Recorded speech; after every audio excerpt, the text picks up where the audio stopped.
This is the MikeDJKelly Podcast. This is the Mike Kelly Podcast.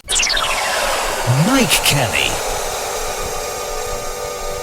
So here we go with podcast number 11 of the amazing April Shorter Than Short MikeDJKelly Podcast show, which includes news and stories that the others leave well alone. On this week's podcast. Coming up, Dominoes, Morrison's, 99955, Cornwall Whinging, book reviews, pregnant women, bovine dating, and a whole lot more. Golly gosh. If you want to get in touch about anything to do with the podcast show, please use either of the following to contact us. Email hello@MikeDJKelly.co.uk or on Twitter @MikeKellyDisco. And don't forget, in case you missed my tweets about new versions of the podcast being available, you can always get the Mike DJ Kelly Podcast by going to iTunes or Spotify and searching Mike DJ Kelly. It's time for a competition. Let's kick off with our guest the celebrity with a birthday around this time of year. Who is this? Born on the 2nd of May 1949 and originally from Ilkley. Studied for a City and Guilds course in horticulture at Shipley. Is a well-known TV presenter, famous for working with Charlie and Tommy on Ground Force. Can now be seen on a TV commercial for life insurance and saying the line, "One day I will be pushing up the daisies." Who is he? Is that true? I see Morrison's is to introduce paper bags as an alternative to plastic carrier bags, but is planning to charge 10p for them. The 10p charge was introduced by the coalition government to stop the use of plastics, so why the charge for a paper bag is my question. It must also be remembered plastic bags, when introduced many years ago, it was on the basis of saving trees. What's happened to all that? To be fair to Morrison's, I did hear about an initiative they're now running in all their stores, which is their Quiet Hour, which takes place every Saturday in all stores from 9 till 10 a.m. This new initiative has been created with the support of the National Autistic Society. Many people who are autistic or those with autistic children can find shopping in a supermarket an anxious experience. Having carried out a trial earlier in the year in their Lincoln, Woking and Gainsborough stores, they identified improvements that could be made as well as the best time for the Quiet Hour to take place. This is the Mike Kelly Podcast. So let's get on to Tudder, the Bovine dating app, which has a 4.3 score on the download sites. So how is this Tinder-like dating app scoring with UK bulls, buffaloes and cows? Tudder, a new swipe-led matchmaking app helping farm animals across the UK find breeding partners in the quest for moor love. The app, designed by Sell My Livestock, seeks to unite sheepish farm animals with their soulmates, featuring data profiles of farm animals from over 42,000 farms across the UK. According to what I hear, it's proving successful as it cuts down on a lot of the travel time to see what possible mates are like at distant locations. This podcast is available on iTunes, Mixcloud.com, Popbean.com, and from my friend Alexa. Visit Cornwall has been whinging in the news this week. You may have seen it. They claim that weather forecasters, especially BBC weather forecasters, keep standing in front of and blocking vision of Cornwall during their forecasts. They've also asked if advanced forecasts of long periods of heavy rain during the busy tourist season can be watered down. I remember in a former life when the head of Scarborough Tourism rang me up and asked if I would stop saying wet driving conditions around the East Coast and suggested I might say liquid sunshine around the East Coast today. This is the Shorter Than Short Mike Kelly Podcast. So for those that do not know the Key Club, it is a rock and alternative venue in Leeds. It features indie, pop punk, rock and alternative club nights and a number of international UK and regional touring acts from the rock, indie, metal, pop punk, goth, hardcore, grunge and alternative genres. It's also the venue where one of our Shorter Than Short listeners gained a black eye a couple of Tuesdays ago. Golly gosh. Do get in touch about anything to do with the podcast show. Please use either of the following to contact us. Email hello@MikeDJKelly.co.uk or on Twitter @MikeKellyDisco. Is that true? It looks like fraud is the next big issue that needs sorting, according to stories doing the rounds on media. In The Independent, it said the British public are being left at risk of fraud and victims are being failed because many forces do not consider it a priority, the police watchdog has found in a new report. One officer told HM Inspector of Constabulary that despite people being more likely to fall victim to fraud than any other crime, it was falling behind other fences because it does not bang, bleed or shout. The report warned of a disjointed and ineffective response across England and Wales and condemned the lack of a national strategy when some people are losing their entire life savings. If you find yourself a victim of fraud, the police will not take the details, but will instead tell you to contact Action Fraud at actionfraud.police.uk or by calling 0300 123 2040. They then take the details of the fraud and pass it to the local police for the area of the crime to chase. But due to the lack of a definite plan and a lack of resources, many police forces do not follow up on the cases and they are left unsolved. This is bad for the victims as they do not get any money back, and it sends a clear sign to the fraudsters to carry on doing it as no one will try and catch you.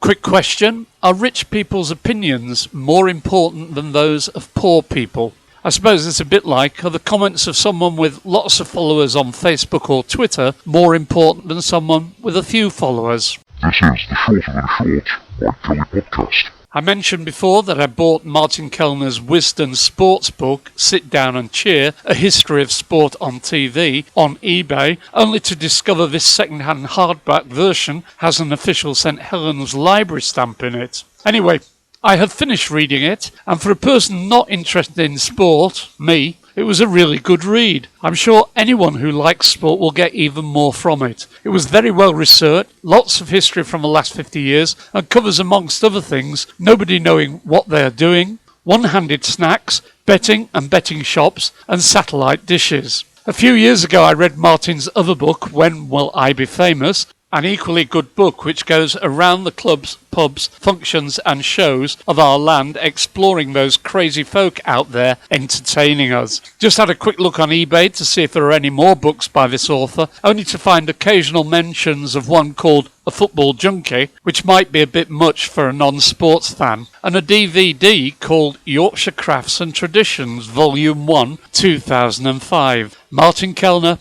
if only we had a DVD player. It's time for a competition. Competition time. Go on, have a go. You know you want to. No prizes, but what song are these lines from? She just can't be chained to a life where nothing's gained, or nothing lost at such a cost. Those lines again. She just can't be chained to a life where nothing's gained, or nothing's lost at such a cost. On this week's podcast. Still to come on the Shorter Than Short podcast, Dominoes, 99955, pregnant women, biggest doesn't always mean best, and a whole lot more. There is, at the moment, an advert on TV which features two women in an urgent situation heading to the maternity hospital. The passenger in the car is acting as if she's on the verge of giving birth. When they arrive at the hospital, they park in an empty car park outside the hospital front door.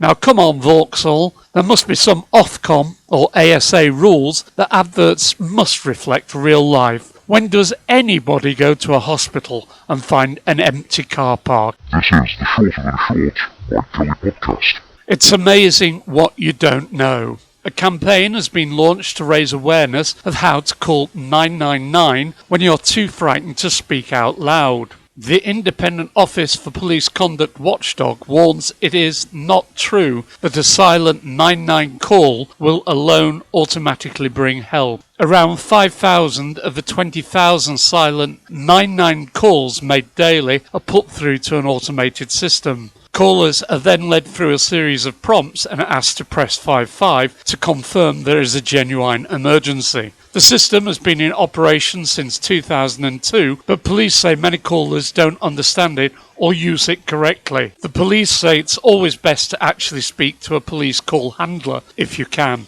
even if by whispering, but if you are putting yourself or someone else in danger by making a sound, there is something you can do. Make yourself heard by coughing, tapping the handset, or once prompted by the automated system by pressing 55. New for 2019. At this point, better say well done to Tom on passing his driving test. Despite turning up a week early in the instructor's car to take it, after passing on the correct date, he was texted by his sister asking when he was getting a car, as they wanted a lift to IKEA. Golly gosh. Recently on our Top 10 on BCB 106.6 FM, we had Jill, Julie and Simon talking about the indie film Once a Year on Blackpool Beach. Very interesting and worth a listen. You can find it on the Listen Again button on the BCB website. New for 2019. So is biggest best, or do we just think that if it is the biggest, it's got to be the best? I mean, we are bombarded with adverts telling us about the biggest and best suppliers and retailers for broadband, mobile networks, electrical goods, restaurants, supermarkets and so on. Just a personal view, but I find I get better service and sometimes better value at smaller shops and stores. I know for a fact if my fruit and veg comes to £25.50 in the market, they round it down to £25. If I go to my local butcher's and ask how to cook something, they talk you through it. If I go into a major supermarket chain on a weekly basis and the bill was £20 and a penny, they never round it down. They always want the exact amount. And on a slightly different note, why has Aldi started locking bottles of spirits away? So now you have to order the bottle you want with the cashier, who then has to leave their position to go get one. Bet it'll be fun at Christmas. This is the Mike Kelly Podcast. This week's charity is the Samaritans, which was founded in 1953 by Chad Vara, a vicar in the Church of England Diocese of London. The Samaritans is a registered charity aimed at providing emotional support to anyone in emotional distress, struggling to cope or at risk of suicide throughout the United Kingdom and Ireland. Being a Samaritan means being there for people who need someone to listen. Last year, over 20,000 people volunteered their time with them. Every 6 seconds, they respond to a call for help. No judgment, no pressure. They are for anyone who needs someone. Whatever you're going through, a Samaritan will face it with you.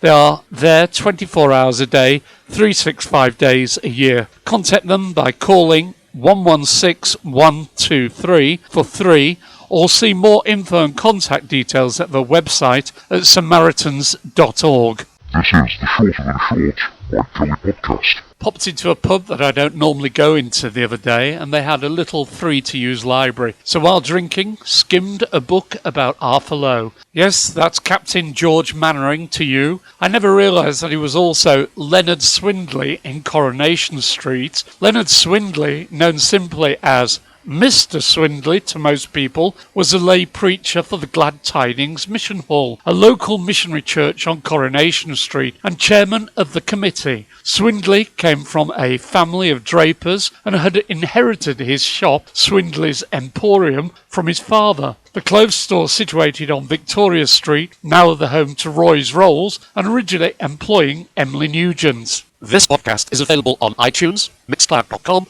Popbean.com, and from my friend Alexa. If you want to get in touch with this top-rated, much-listened-to podcast, please contact email hello@MikeDJKelly.co.uk or on Twitter @MikeKellyDisco. Indeed, if you want a podcast making for your business or need any help with radio producer or presentation work, please get in touch. Almost out of time. Okay, I'm lying, it's a podcast. I can go on for as long as I want. But before we go, how do you relax? I think my favourite is playing Dominoes in the pub on a Monday afternoon with the family. It's almost like the extended family are in on it, as I take my late dad's old green tinned box of Woodbine Dominoes, worth 40 quid on eBay, you know. They do have the odd flaw, like the 6.5 is a bit faded, and can look, depending on the sunlight, like 6 blank. Okay, it is time to go. Guess a celebrity, born on the 2nd of May 1949 and famous for working with Charlie and Tommy on Ground Force, and can now be seen on a TV commercial saying the line, "One day I will be pushing up the daisies."